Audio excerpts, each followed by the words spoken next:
Hello friends, welcome to C academy. আর আজকের ভিডিওতে আমি কথা বলবো 2022 স্টেট পাস ক্যান্ডিডেটদের জন্য কিন্তু খুবই খুশির খবর। কারণ ইন্টারভিউ নোটিফিকেশান কিন্তু খুব দ্রুত আসতে চলেছে।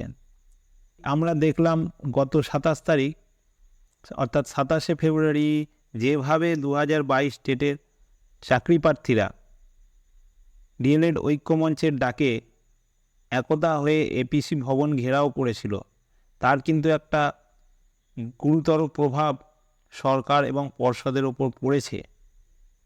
যার কারণে তারা কিন্তু চলতি নিয়োগ যেটা 2020-22-এর যে মামলাকারীরা রয়েছে তাদের কিন্তু নোটিফিকেশান দিয়ে তাদের ইন্টারভিউ নেওয়ার জন্য নোটিফিকেশান তাদের জারি হয়ে গেছে এবং যত দ্রুত সম্ভব তাদের ইন্টারভিউ শেষ করে তাদেরকে নিয়োগ করে দেওয়ার চেষ্টা করছে পর্ষদ। এবং তারপরেই কিন্তু 2022 ক্যান্ডিডেটদের জন্য নোটিফিকেশান আসতে চলেছে। সম্ভবত এই মার্চেই তোমাদের নোটিফিকেশান চলে আসবে।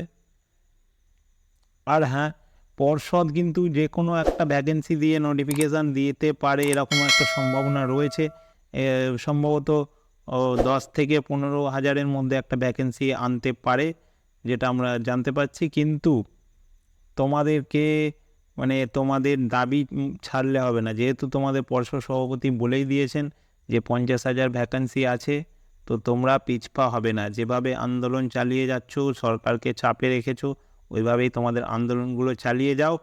আশা করছি পর্যাপ্ত ভ্যাকেন্সি যদি আসে তাহলে 2022 স্টেট পাস কোনো চাকরি প্রার্থী কিন্তু আর বসে থাকবে না, অর্থাৎ সবাই কিন্তু চাকরি পেয়ে যাবে। তাই তোমাদের সকলের উদ্দেশ্যে বলবো, যদি সম্ভব হয় তোমরা ওই সমস্ত মিছিল বা আন্দোলনগুলোতে সামিল হও। যারা যাচ্ছ না তাদের কথা বলছি, তো যাওয়াটা উচিত বলে ব্যক্তিগতভাবে আমার মনে হয়।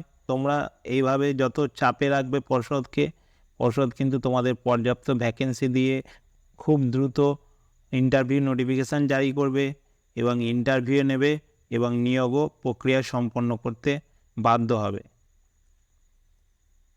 তো এই ধরনের আরও ভিডিও আপডেট পেতে আমার চ্যানেলটিকে সাবস্ক্রাইব করে রাখুন।